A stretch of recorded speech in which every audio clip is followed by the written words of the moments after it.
Howdy, my YouTube minions. I have a battle here against Qwilliams23. This is a UU match, and yeah, I'm just gonna go ahead and get right into it, and yeah, show you the teams.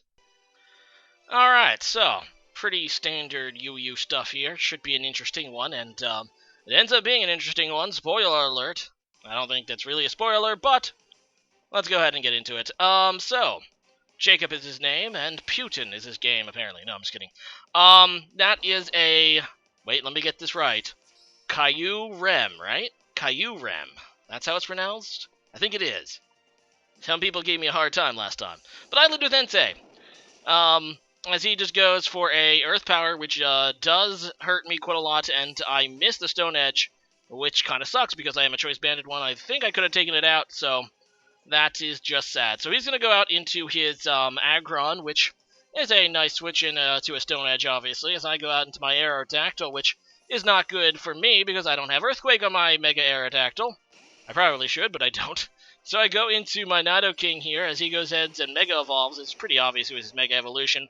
And, yeah, he's actually, I think, going to set up Stealth Rocks. Yes, he does. Alright, there you go. Now, as you may or may not know, that this thing does turn into pure steel when it Mega Evolves. I do have Earth Power. I'm just going to go for that, I think. As, no, sorry, I just set up my own Stealth Rocks because that's just smart. As he goes out into Blissey, which, yeah, can't really do anything against. I don't even know why I bothered trying to go for a Sludge Wave. Probably just wanted to test the damage. I don't even know.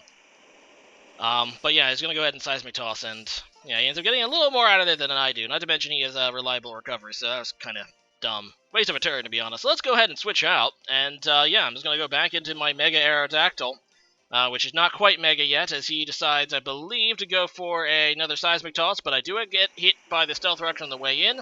I don't think I brought a way to get rid of them, so, yeah, that's not really great on my part, because I do have a couple Pokemon, I think, that are weak to them. So, oh well, this Ultra Blob thing, which I hate, is going to go ahead and switch out. He goes back into Mega Aggron. I guess pretty confident at this point that I don't really have anything to hurt him, being that I switched out once before. So, yeah, here I come, Mega Evolving, and I believe I just go for a Stone Edge, which isn't going to do much at all because it's resisted, and Mega Aggron has a load of defense. Oh, I do have Fire Fang, though, which is literally pointless because it has a solid rock ability, and yeah, it's not very strong of a move anyway. So, there goes down my Mega. That wasn't really great for me. So, in comes my Entei again, and I am Choice Banded, like I said. I'm hoping just to go for the Sacred Fire and take this thing out. At least that's the plan anyway, so that's what I do. I go for the Sacred Fire, it ends up staying in. I'm like, okay, that should kill it, right? A Choice Banded Sacred Fire? Nope. That is literally how strong Mega Aggron is, dear lord. And, I did actually end up getting a Extreme Speed Entei earlier in the stream, I believe this stream, so big thank you to the guy who did that, which was, oh no, I should have written down his name. It's Green, oh no. I know his other name. Big thanks to, Diego, I think is what his other name is, but I don't remember his stream name. It's Green something. Either way, thanks a lot for that. But there goes the Entei. It goes down as I go into Haxorus just to finish this thing off, and I do. So, yeah, he goes into Rook. His, what is this? This is a Chestnut. So I'm just going to try to set up with Dragon Dance. Kind of probably a foolish move since he's probably going to be a Subseeder or some such thing. And, well, not really a Subseeder, but, you know, Seeds with his Protect move, which Spiky Shield, I think it's called. Not really technically a Substitute since it doesn't have Substitute, but you know. I'm just going to go for a Poison Jam, figuring that he might not go for it this turn, trying to over-predict. And I end up being correct. He doesn't go for the Spiky Shield this turn. He instead goes for a Drain Punch. So I'm able to get some decent damage there with Poison Jab. But he is definitely, in my mind, going to try to go for that Spiky Shield this turn, although it's not really... I mean, it doesn't really matter. Haxorus is dead anyway because, you know, I can't come in again with the Stealth Rocks. I decided to switch out anyway because I could use it as Death Fodder to get a free switch later. And I figure he's 99% sure he's going to go with the Spike Shield this turn, and he does, so that ends up being a pretty free switch in another King, and I can use Haxorus for Death Fodder, so that's at least something, right? Now he goes back into Ultra Blob, his Blissey, the bigger-looking Fat Blob, who is a tier lower, actually, than her pre-Evu, so this shows you how sucky Blissey is. Just kidding. Blissey is awesome. If it wasn't for Eviolite, obviously, Chansey would not be better, but Eviolite does exist. Speaking of Pokemon who are probably better than their evolution, In comes my Porygon 2. Gonna go ahead and trace that Natural Cure in case he does have a status move. Which, yeah, let's face it, Blissey is always going to carry some sort of status. I'm kind of afraid at this point it's going to be Toxic, and yeah, there it is. Well, I go for the Toxic, and I believe he has the Toxic as well. So we end up just Toxicing each other this turn, except he missed. So that works out for me. Although we have that Natural Cure right now, so it doesn't really matter either way. So out goes Blissey. In comes the Qwilliams again, right? Qwilliams? It's Kyurem. Yeah. I'm just going to go for an Ice Beam, because I want damage on this thing. As he just goes for a Draco Meteor, I'm hoping that my Great Bulk should save me. I'm really sucky if I lose Porygon 2. Yeah, yep, that's pretty cool. This is obviously a Choice Scarf Kyurem, like the one I used the couple battles ago. And yeah, I'm just going to go for another Recover, basically, because it's free, and he's locked into Draco Meteor at this point. So in comes his Reuniclese. And as I just go for a Toxic, I was figuring that Toxic is going to do more damage to the Kyurem than my attacking moves will. So, yeah, this is actually really pointless, of course, because Reuniclese does have that ability Magic Guard, so it's not going to be able to. It's not going to take damage from that. And at this point, I'm pretty much screwed. I know in the back of my mind that I'm pretty much screwed. I don't have really any way to get rid of the Blissey. I lost all of my physical attackers, and he has a Blissey, so I'm kind of thinking I'm screwed at this point. I decided to go into my Cresselia, and yeah, we're gonna go ahead. We're gonna do this. We're gonna do this Calm Mind War, I guess. And at this point, I was thinking, okay, this is pretty much my only chance to win, because the only way I can see myself taking down Blissey is going for the Psy Shock against it, and yeah, he probably has Shadow Ball on his Reuniclese, which gives him the upper hand here, but I really don't have any other choice at this point. I'm actually pretty shocked that he decides to stay in instead of going into Blissey, which in my mind would have been a safer move, because he should know at this point that I have no way to take down Blissey at all. Like, literally, my entire team is walled by it. He should have went into it knowing that he has Toxic, because Toxic screws over Cress, obviously. But he is going to do it. He's going to go stay in, and we're going to do this. Like I said, this is pretty much my last chance to win this game. I have to get lucky at the end of the day, right? Got to get lucky. He actually has one additional Calm Mind than me, so he's going to be able to get off the first attack, and I'm going to see if he actually ends up having the Shadow Ball. He ends up going for the Psy Shock instead. I think I might be getting a little ahead of myself as we're just setting up here right now. So, yeah, I think this turned out. Nope, going to go for another Calm Mind, but we both end up carrying Psy Shock, which is an interesting move, because as you know, or maybe don't, that Psy Shock goes against the opponent's defense stat. Now, being that we're both Calm Minders, we probably both have, you know, we're probably both invested in physical defense more. And as you can see, his Psy Shock does do a bit, but that was a crit. That just shows you the massive bulk of Cresselia. Now, he actually got the crit he needed at +6 against my normal defense, and it only does a little more than half. That is the bulk of Cress, my friends. So he finally wises up and just goes for the Shadow Ball, which is what he should have been going for. And as you can see, with my Calm Minds up, it's actually I'm gonna take that okay. Of course, I need to crit him too, because I do have the Psy Shock, but he also resists Psy Shock, and he's probably also invested in physical defense himself. So this is pretty much going to be who can crit the other person first with a special move, in my mind. Although I am going to try to just see how much my Psy Shock does against him.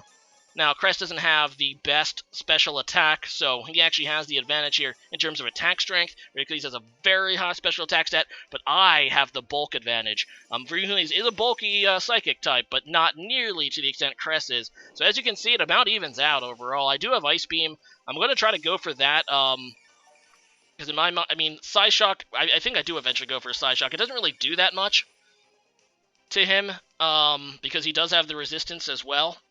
Obviously, we're both bulky psychic types. And I figure, you know, if Ice Beam, the secondary effect of Ice Beam, being that I can freeze him, is another way I could potentially win this. He ends up getting another crit here with Psy Shock. I don't know why he's going for Psy Shock over Shadow Ball. I literally have no idea. Because with the Shadow Ball, not only can he, is it super effective, and I think is doing more damage, but with the Psy Shock, he can also get the special defense drop, which would force me to go for another Calm Mind, which is just another chance to crit on his end.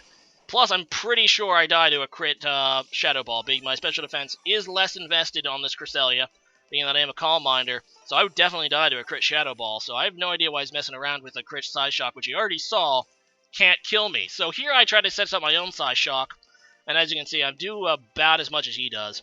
So, not really a whole lot. He goes for a Shadow Ball, and he ends up getting the special D-drop, which was literally probably the worst thing that could have happened to me there. Because I obviously can't afford to go Calm Mind this turn. I have to heal, and now he's going to get those Shadow Balls off on me with my special defense a little bit lower now than it was before. So if he gets another one, that could be just the game winner right there. So as you can see, he's doing a little, so he's doing about 33%. I have to go for that other Calm Mind, though. Really have no choice, otherwise I'm just going to get overtaken by Shadow Balls. I end up, I guess, trying to go for an Ice Beam instead, though. And it ends up paying off because I got the crit. Now, I don't really, I feel bad because he definitely should have won this. He shouldn't even tried. He should have went right into this. I'm at +6 special attack right now, my friends. Take a look how much this Psyshock does, which, mind you, does physical damage against Blissy's terrible defense stat. That's still how bulky Blissey is, my friends, and how bad Cresselia's base special attack is. I don't think I'm even invested in special attack, really. I need to get Calm Minds up. And he gets the Toxic off on me, which is what he needed to do earlier, because he could have avoided that entire stall fest if he just got that Toxic off sooner, because obviously, then I would obviously lose. I am going to go ahead and try to get back to full health, though. Probably should have just killed it this turn, but I figured, I think I'm going to come out a little bit on top, but it wastes a turn, too, which with Toxic isn't great. Either way, I do it anyway. It's not going to make a huge difference. I'm just going to kill this Blissey next turn and trying to get as much kills with this Cresselia as I can. So, yeah, I do go for the Psyshock and finally kill this Blissey.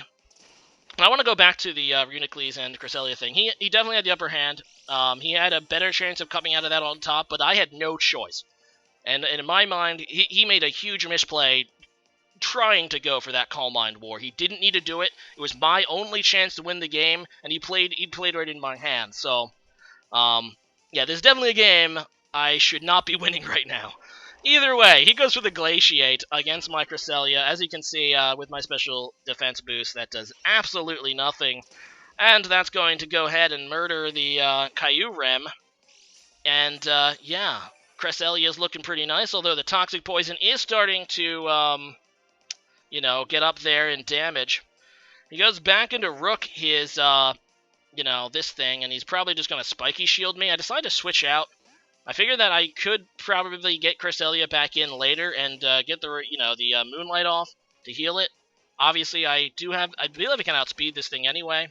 And, obviously, the Toxic turns will reset when I do that. I go into Nidoking. He ends up just going for the Seed Bomb, which is something I wasn't expecting. Like I said, I kind of expected him to just go for the Spiky Shield. Wait, does Spiky Shield even protect? I think Spiky Shield works like Protect. It doesn't only protect against physical moves, does it? Or am I thinking? I might be wrong. Either way, my Nidoking does live the Seed Bomb anyway, and kills that thing with Sludge Wave. He goes into his last Pokemon, which is Feraligatr. I go for a Sludge Wave. It doesn't quite kill, but I'm like, okay. I should be able to live with Porygon 2 against this thing. He goes for a Waterfall, which is going to take out Nidoking. I end up tracing Torrent. So he said it was like the wrong Feraligatr. Obviously, you should be using Life Orb and Sheer Force, although it does work out for him here, because Torrent is going to be boosting this Waterfall. He needs a flinch in order to win this game. If he gets a flinch, I'm pretty sure he wins, because I'm going to get outsped with Cress. And as you can see, Fulham messaged me on Discord, which caused screen caring, but I wasn't about to re-record this. Just saying, screw you, Fulham. And yeah, I am going to be able to not get flinched, and I killed the thing, so that was a good game, Qwilliams. Real close, and just an entertaining game in general. Like I said, he definitely should have had it.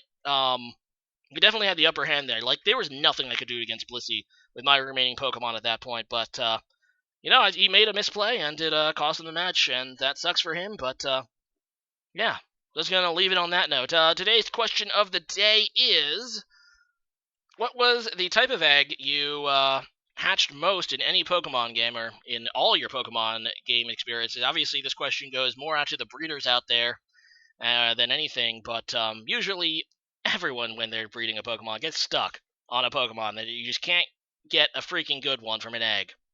So leave a comment about what Pokemon you bred the most. It'll probably end up being a Pokemon that you just couldn't get right, and that sucks because, RNG of all that. As for me, I do remember in Gen 4, I was attempting to breed a Marowak, of all things. And this is back before I used Pokesav, with my original Diamond and Pearl battles, those were all, legitly trained and stuff. But I really wanted a Marowak, a thick club Marowak. I mean, I had the thick club, and I remember trying to breed it the right way, and I just could not get an adamant one, which is what I wanted. I know, it's probably better if it was Jolly, but I wanted an adamant one. And it took me something like 200 eggs until I finally got an adamant one with 31 attack and 31 speed. It was pretty ridiculous, and I was doing everything right, too. Like, I had the Ditto, I had the Everstone, to make sure it, and passed on its IVs and all that, but it just wouldn't work out for me. So leave a comment about that, and see you guys again next time. Later.